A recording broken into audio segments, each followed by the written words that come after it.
hand and we will get started. Jen. Hey, Leilani, how's it going? Good, thank you.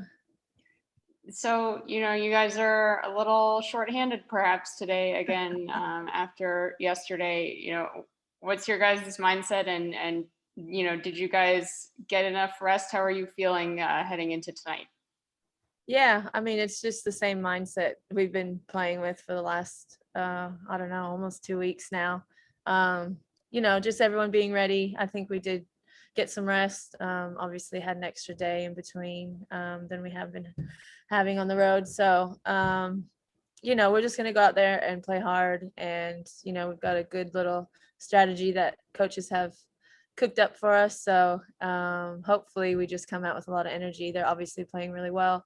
But we've also been playing well at home. I think we've won 5 of our last 6, and the one we lost at home was against Vegas. And, we were right there in the game. So we're looking forward to it. We're just going to go out there and do what we're capable of doing. And then if I can put you on the spot just a little bit, I would love to hear a little bit about your teammate, Shavante Zellis, and in particular, if you have a good Shavante story for me, I would love that. Oh, a good story about her. I don't know about a good story, but I mean, she's been great. She's got such a good attitude. Obviously, she's been in and out of starting lineup throughout the season. Some games getting more playing time, some not as much, but she's stayed consistent. I think that's what you get when you have vets on the team. She's been great for us, and obviously she'll have to play some 4 and some posts tonight because we are short on numbers, but she's always ready. She's probably like one of the most outgoing people on the team. She's always trying to tell a joke or make us laugh. So she's great. She's great to have. Thank you, Leilani. You're welcome. Cream. Hey, Leilani, how you doing this morning? Good. How are you? I'm good. Quickie for you.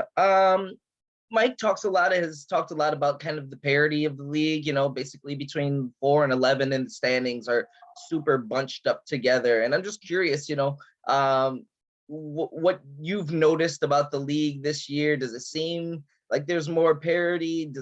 Or does it just seem like, with so many people kind of either missing or things like that, it's kind of affected things? I'm just curious what your outlook is when you look at the standings and see so many teams bunched up so close together. Yeah, it's kind of crazy. I mean, we'll win a couple games, we'll be in 4th place, lose one, and we're back to like 10th place. So, I think it's just whoever can figure out to be consistent, obviously will start separating themselves from, that big sort of mumble jumble of teams. So, and, that's the positive thing is that we're not, obviously not healthy, don't have a lot of players, but if we win a couple games in a row, we're still in a good position come playoffs. But obviously we've only got a couple games left before the Olympic break, so that'll be good for us to get people back and healthy, and hopefully when we come back from the break, everyone will be ready to go and make a strong push at the playoffs, and not only the playoffs but getting a good position, and hopefully able to get a bye in the first round, because I think that's huge as well.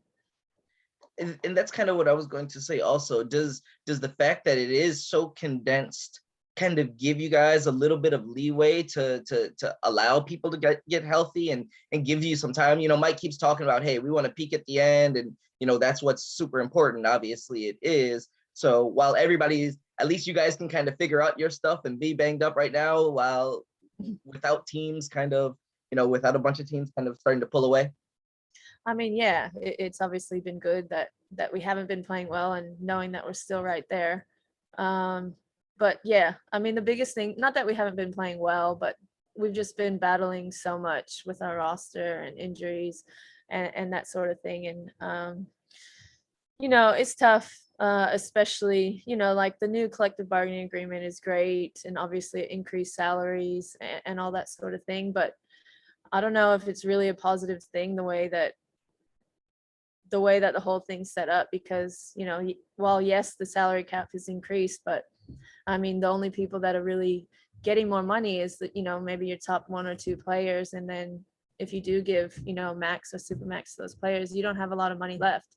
And so I think that's why it's tough with WNBA teams this season, and why you see a lot of movement and things is because it kind of rules out like your vets that are maybe a little bit more above the minimum wage, because teams just don't have the money to spread it out once they've put so much into the top players. So you see a lot of young players on the team, or people that are still on their rookie salary, who maybe aren't really ready to step up and play a lot of minutes, or, be as consistent or reliable as, some of the vet players that maybe can't find their way in the league anymore because, they're kind of that in-between player as far as salary wise. So I think that's made it tough for the whole WNBA and all the rosters.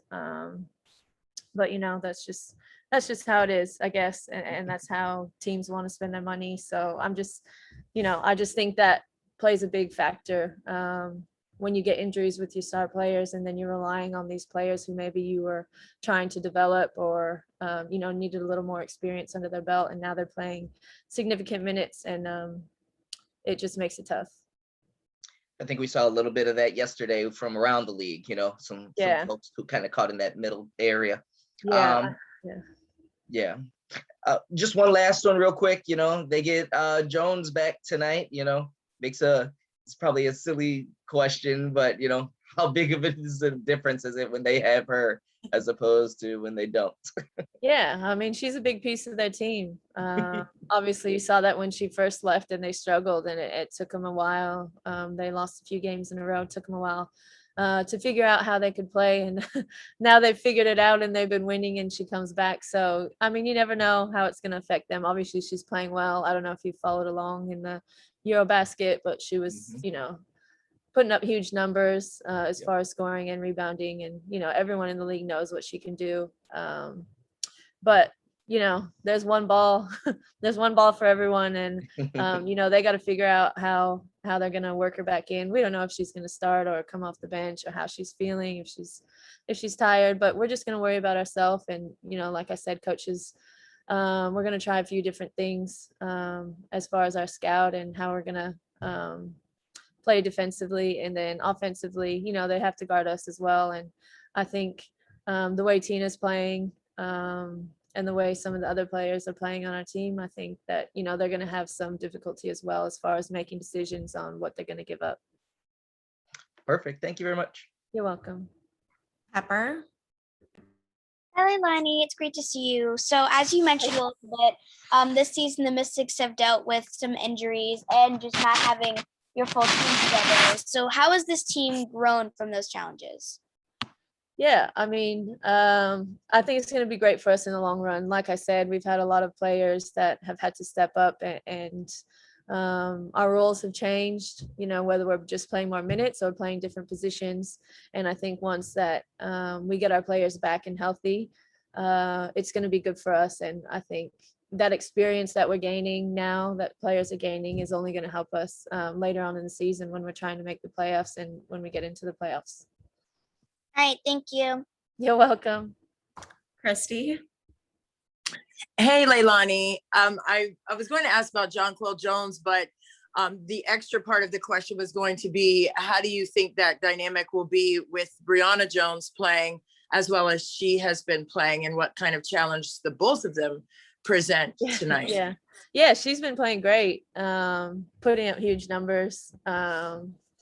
I mean, the last 2 seasons, she's been really good, really consistent, and really, taking her game to another level. So like I said, they've got to figure out how it's all going to work again, because they sort of started playing a different way while she was gone, and obviously winning and playing well. So now that she's back, that's like a chemistry thing that they've got to figure out. So although we know JJ's amazing and coming back tonight, we know that they could, struggle to find out how they're going to move the ball, who's going to get the shots, all that sort of thing. So I guess we'll see come 7:00. Right. And with Tina Charles, just to add on to what you said about how she's playing really well, how honestly impressive has she been, just to see that up close as her teammate to see her that consistently efficient for the team.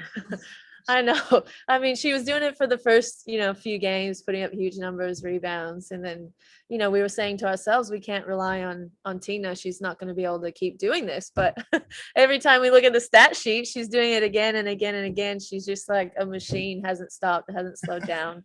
So, I mean, she's obviously a huge reason of why we've been able to still get some wins with all the injuries and people being out.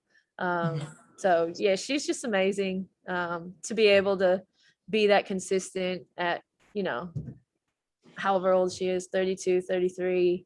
But not only that, I think the biggest thing is she hit the ground running even after having a whole season off last year, where you saw other people struggling to get, whether it's their game fitness or kind of just the feel of the game back. But from day one, she's just been huge for us. Excellent. Thank you. You're welcome. Last question to Jen. Hey, one more quick follow-up on Yeah. Shavante from me real quick. I know you guys are both vets in the league, both former most improved players. Did you guys cross paths or know each other before you became teammates this year? No, it's funny. We have never played together. So I think she went to New York like the year after I left. I'm pretty sure Yeah. something Yeah, like that. that's So yeah, we have never played together. Didn't really know her. I mean, obviously been around her a little bit when we'd go out to eat after games, have like mutual friends, but you hear things about other players, but she has been like like I said earlier, she's just like the one that makes us smile all the time. She lightens the mood in the locker room. And then she's always ready to come and play. So she's been great to have. I think definitely, especially when we go through these hard moments and people are stressed and there's injuries, or when we were, losing those games consecutively, she was always the one to, lift us up and sort of lighten the mood. So very thankful for her. That's awesome. Thanks so much. I appreciate it. You're welcome. I think that's it, Leilani. Thank you. Thank you guys.